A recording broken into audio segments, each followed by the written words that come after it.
کیا ہوا؟ حضرت آدم جنت کے پتوں کو اٹھا اٹھا کر اپنے جسم کو شرمگاہوں کو چھپا رہے ہیں. وَنَادَاهُمَا رَبُّهُمَا أَلَمْ أَنْهَكُمَا عَنْ تِلْكُمَا الشَّجَرَةِ وَأَقُلْ لَكُمَا إِنَّ الشَّيْطَانَ لَكُمَا عَدُوٌّ مُّبِينٌ. یہ عمل جنت میں چل رہا ہے. ان کے پروردگار نے آواز لگائی وَنَادَاهُمَا رَبُّهُمَا. ان دونوں کے پروردگار نے انہیں آواز لگائی, ندا لگائی.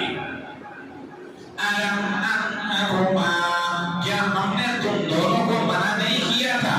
أَن تِلْكُمَا الشَّجَرَةِ, اس درخت کے قریب ہونے سے منع کیا تھا. کھانا تو دور کی بات ہے.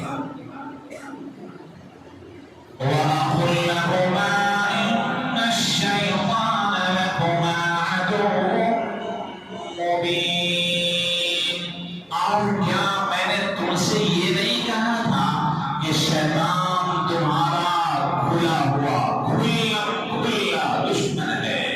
حضرت آدم علیہ السلام اور حوا اللہ کی اس ندا کو سنا اور فوراً زبان حال اور حال سے کہنے لگے قال ربنا ظلمنا انفسنا وان لم تغفر لنا وترحمنا لنكونن من الخاسرين.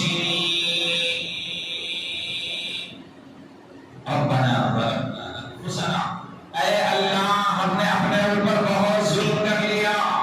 وان لم تغفر لنا, اگر آپ نے ہمیں معاف نہیں کیا, مغفرت کا پروانہ عطا نہیں کیا, لنكونن من الخاسرین, تو ہم نقصان اٹھانے والوں میں سے ہو جائیں گے.